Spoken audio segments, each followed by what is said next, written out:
وہ کون سی جگہ ہے جہاں اللہ موجود نہیں؟ کیا آپ جانتے ہیں؟ حضرت علی رضی اللہ تعالی عنہ سے پوچھا گیا اب تک کا سب سے مشکل سوال۔ یہودیوں نے حضرت علی رضی اللہ تعالی عنہ سے پوچھا کہ بتائیں جہاں خدا نہیں ہے۔ بسم اللہ الرحمن الرحیم۔ ناظرین، اللہ تعالی نے حضرت علی رضی اللہ تعالی عنہ کو عقل و خرد کی اس قدر عرفہ و اعلیٰ صلاحیتوں سے نوازا تھا کہ جو مسائل دوسرے حضرات کے نزدیک پیچیدہ اور غیر حل شدہ سمجھے جاتے تھے، انہی مسائل کو وہ آسانی سے حل کر دیتے تھے۔ اکابر صحابہ کرام رضوان اللہ علیہم اجمعین ایسے اوقات سے پناہ مانگتے تھے کہ جب کوئی مشکل مسئلہ پیش آ جائے اور اس کے حل کے لیے حضرت علی رضی اللہ تعالی عنہ موجود نہ ہوں۔ ایک دفعہ یہودیوں کی ایک جماعت حضرت علی رضی اللہ تعالی عنہ کے پاس آئی اور وہ حضرت علی کرم اللہ وجہ الکریم کے علم اور دانائی کے مقام سے واقف تھے۔ وہ نادان یہ سوچ کر آئے تھے کہ اگر کسی طریقے سے وہ حضرت علی رضی اللہ تعالی عنہ کو علمی بنیاد پر شکست دے دیں تو اس سے مسلمانوں کو شرمندگی ہوگی اور ہر طرف ہمارا ڈنکا بجنے لگے گا۔ اس یہودی جماعت نے یہ بھی منصوبہ بنایا کہ ہم نہ صرف آپ سے سوال کریں گے بلکہ آپ سے سوال آپ کی کتاب یعنی قرآن مجید سے نہیں بلکہ اپنی کتاب یعنی تورات سے کریں گے۔ اس جماعت نے من ہی من میں یہ سوچ لیا تھا کہ اگر حضرت علی رضی اللہ تعالی عنہ ہماری شرائط کے مطابق تورات سے جواب دینے پر راضی ہو بھی جاتے ہیں تو یہی ہماری جیت ہوگی۔ لیکن کیسے؟ ناظرین، یہودیوں کی اس جماعت کا ماننا کچھ یوں تھا کہ حضرت علی رضی اللہ تعالی عنہ بہرحال حضرت محمد صلی اللہ علیہ وسلم کے ماننے والے ہیں اور حضرت محمد صلی اللہ علیہ وسلم پر قرآن پاک نازل ہوا تو یہ بات ممکن نہیں کہ حضرت علی رضی اللہ تعالی عنہ کسی صورت تورات کے سوالوں کا جواب تورات سے ہی دے سکیں۔ ناظرین، یہودیوں سے اس کی جماعت کا سربراہ جس کا نام رسول جالوت تھا، اس کی زیر قیادت یہ جماعت حضرت علی رضی اللہ تعالی عنہ کے پاس آئی تھی۔ رسول جالوت بولا، اے علی، ہم لوگوں نے آپ کے علم کا بہت چرچا سنا ہے۔ حضرت علی کرم اللہ وجہ الکریم مسکرا کر بولے، تو کیا اس بات کی تصدیق کرنے آئے ہو؟ رسول جالوت بولا، ہم آپ سے چند سوالات کریں گے، آپ کو ان سوالوں کا جواب ہماری کتاب تورات سے دینا ہوگا، اور اگر آپ نے سب کے سامنے ہمارے سوالوں کے جواب دے دیے تو ہم آپ کو باب العلم مان لیں گے۔ حضرت علی کرم اللہ وجہ الکریم نے مسکرا کے جواب دیا، میں فی الحال اس بات سے بالکل غافل ہوں کہ تم لوگ کیا سوالات کرو گے اور تم کیا سوچ کر آئے ہو۔ اگر میں تمہارے سوالوں کے جواب دینے میں کامیاب ہو گیا تو کیا تم لوگ دین اسلام قبول کرو گے؟ یہودی اس بات پر آمادہ ہو گئے کہ اگر ان کے تمام سوالوں کے جواب انہیں تورات سے مل گئے تو وہ یہودی مذہب چھوڑ کر اسلام قبول کر لیں گے، اور یہ اس بات کی دلیل ہوگی کہ جن سے آپ نے علم سیکھا ہے وہ یقیناً اللہ کی طرف سے بھیجے گئے سچے نبی ہیں۔ ناظرین، اب تمام معاملات طے پا چکے تھے اور پورا مجمع خاموش ہو کر بیٹھ چکا تھا۔ سوالوں کا سلسلہ شروع ہوا۔ یہودی عالم رسول جالوت نے مجمع کی جانب دیکھا اور علم کے تکبر سے بھرپور لہجے میں سوال کیا، اے علی، یہ بتائیں کہ وہ کون سی چیز ہے جو خدا کے لیے نہیں ہے؟ یہودی یہ جانتے تھے کہ مسلمانوں کی کتاب میں درج ہے کہ ہر چیز اللہ کے لیے ہے اور اس بات کا جواب حضرت علی کے لیے دینا ناممکن ہوگا۔ مجمع میں بیٹھے تمام افراد سوچ میں ڈوب گئے کہ کائنات میں کوئی ایسی چیز بھی ہے جو اللہ کے لیے نہ ہو۔ تب حضرت علی رضی اللہ تعالی عنہ بغیر کسی توقف کے فرمانے لگے کہ تم جاننا چاہتے ہو کہ وہ کون سی چیز ہے جو اللہ کے لیے نہیں ہے، تو اس کا جواب شرک ہے۔ اللہ ہر قسم کے شرک سے پاک ہے۔ تمام مجمع جو بیٹھا سن رہا تھا بے ساختہ واہ واہ کہہ اٹھا۔ ناظرین، اب رسول جالوت نے دوسرا سوال کیا، اے علی، یہ بتائیں کہ وہ کون سی جگہ ہے جہاں اللہ موجود نہیں ہے؟ حضرت علی اس کو فوراً جواب دیا کہ اللہ تعالیٰ ہر جگہ موجود ہے۔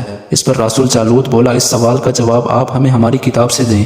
حضرت علی رضی اللہ تعالی عنہ نے فرمایا کہ کیا تمہاری کتاب میں یہ نہیں لکھا کہ حضرت موسیٰ علیہ السلام کے پاس ایک فرشتہ آیا اور موسیٰ علیہ السلام نے اس سے پوچھا کہ تم کہاں سے آئے ہو؟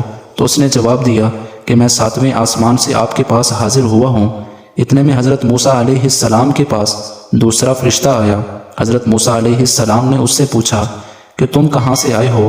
اس نے جواب دیا، میں زمین کے 7ویں طبق سے آپ کے پاس حاضر ہوا ہوں۔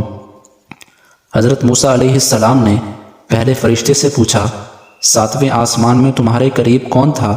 فرشتے نے جواب دیا، میرے قریب میرا رب تھا۔ حضرت موسیٰ علیہ السلام نے زمین سے آنے والے دوسرے فرشتے سے پوچھا، تمہارے قریب کون تھا؟ اس نے جواب دیا، میرے قریب میرا رب تھا۔ تو اس سے یہ معلوم ہوا کہ بلندیوں کی انتہا ہو یا گہرائیوں کی انتہا، اللہ رب العزت ہر جگہ موجود ہے۔ ناظرین، رسول جالوت اب تھوڑا گھبرا گیا تھا یہ دیکھ کر کہ حضرت علی رضی اللہ تعالی عنہ اس کے سوالوں کے جواب اس کی کتاب سے ہی دیے تھے۔ اب اس نے حضرت علی رضی اللہ تعالی عنہ سے تیسرا سوال پوچھا، اے علی یہ بتائیں کہ وہ کون سی چیز ہے جو خدا کے قریب نہیں ہے؟ حضرت علی رضی اللہ تعالی عنہ نے فرمایا کہ ظلم ایک ایسی چیز ہے جو میرے رب کے قریب نہیں ہے۔ ناظرین، اب رسول جالوت نے پے در پے شکست کھانے کے بعد اپنے سوالوں کا زاویہ بدل لیا۔ اب اس نے علمی سوال کے بجائے تاریخی اور سائنسی سوالوں کی طرف اپنا رخ موڑ لیا اور بہت ہی تکبر بھرے انداز میں اس نے پوچھا، اے علی اس چشمے کا نام بتائیں جو زمین پر پہلی مرتبہ جاری ہوا۔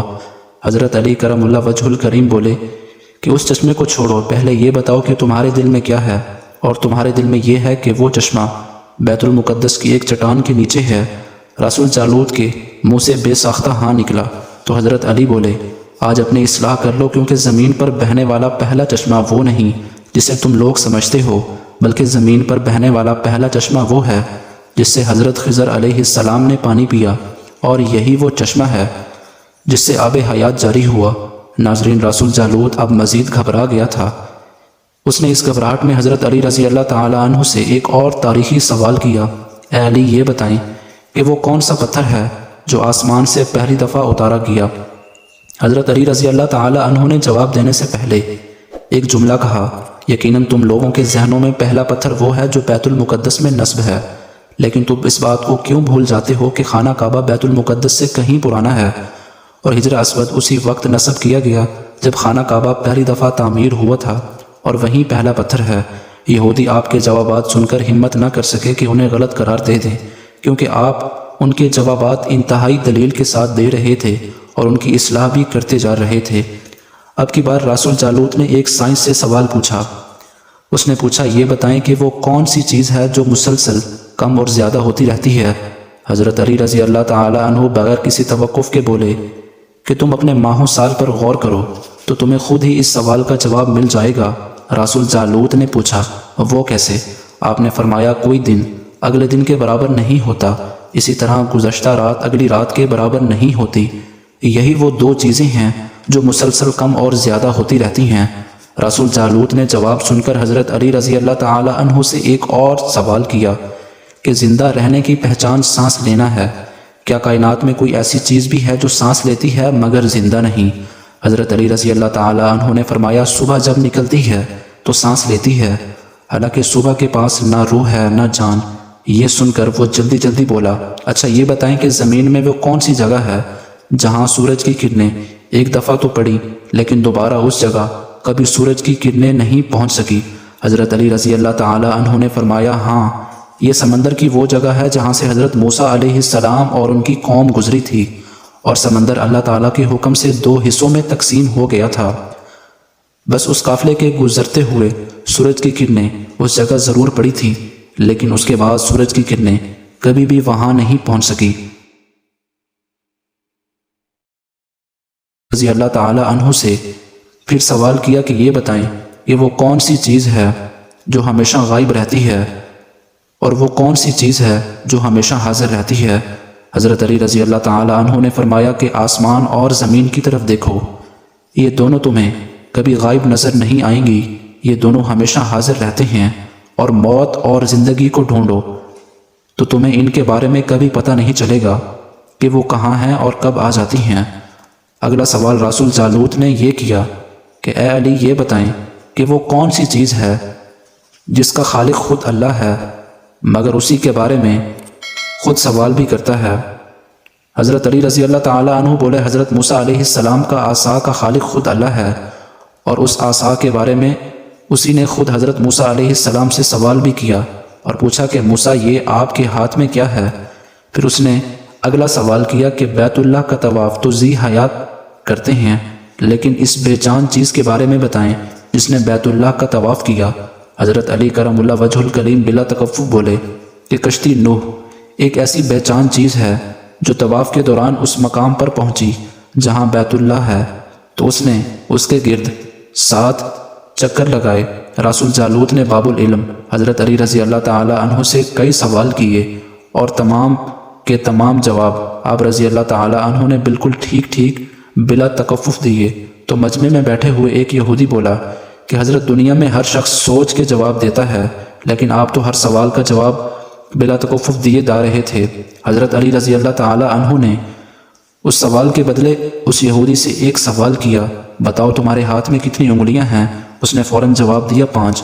حضرت علی رضی اللہ تعالی عنہ نے فرمایا تو نے بھی میرے جواب کا فوراً جواب دے دیا۔ اس یہودی نے کہا یا علی یہ کیسی بات ہوئی؟ مجھے معلوم ہے کہ میرے ہاتھ میں 5 انگلیاں ہیں۔ یہ سن کر حضرت علی رضی اللہ تعالی عنہ نے مسکراتے ہوئے کہا مجھے بھی یہ سارے علم ایسے ہی معلوم ہیں جیسے تجھے یہ معلوم ہے کہ تیرے ہاتھ میں 5 انگلیاں ہیں۔ یہودی نادان نہیں جانتے تھے باب العلم کے پاس کائنات کے رازوں کا علم ہے، لیکن جب انہیں تمام سوالات کے جواب ٹھیک ٹھیک مل گئے تو راس الجالوت سمیت تمام گروہ نے کلمہ پڑھا اور سب کے سب دائرہ اسلام میں داخل ہو گئے۔ یہ تھی ناظرین حضرت علی رضی اللہ تعالی عنہ کی ذہانت کہ جن کے سامنے کوئی بھی بات ناممکن نہیں تھی۔ اللہ پاک ہمیں بہتر عمل کرنے کی توفیق عطا فرمائے اور ہمیں نیکوکاروں میں شامل کرے، آمین۔